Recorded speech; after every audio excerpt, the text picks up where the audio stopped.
In 1989, I was part of a group traveling to the former USSR to bring supplies and encouragement to Jews keeping kosher, Shabbat, and other mitzvot, despite strict communist laws prohibiting such activity.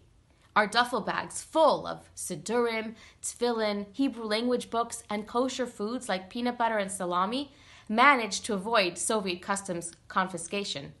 It was nerve-wracking, but exciting.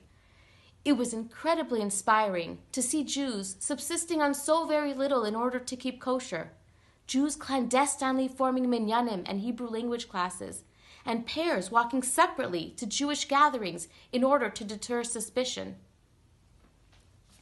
They did this despite knowing that the Gulag, the infamous Soviet prison, or even death, was a very real consequence if caught. Spies and planted bugs were rampant.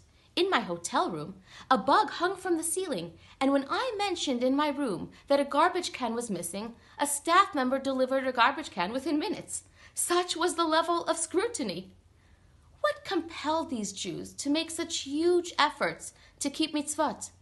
Life would be so much simpler if they disregarded their Judaism and followed Soviet regulation. Did they truly think they could evade capture? Flashback 2,000 years to the story of Hanukkah, when a small band of ill-equipped Maccabees took on the powerful Greek army. Did they really think they had a viable chance of winning? Some passionate, scraggly Hebrews with swords and stones against a full-blown superpower armed to the gills? What compelled them to undertake this seemingly impossible challenge? It was their total dedication to doing the right thing, no matter what.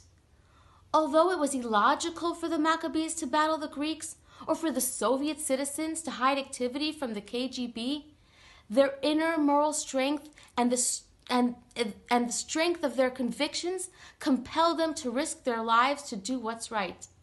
The Maccabees said, "Someone must sanctify God's name in the Torah way. If no one else is doing it, we must." The Russians said, "Communism cannot completely obliterate Judaism from our communities. If no one else is teaching or practicing, then we must."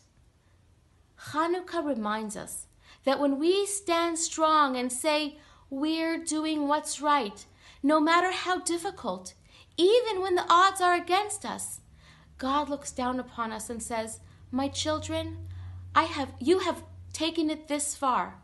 Now I will carry you the rest of the way."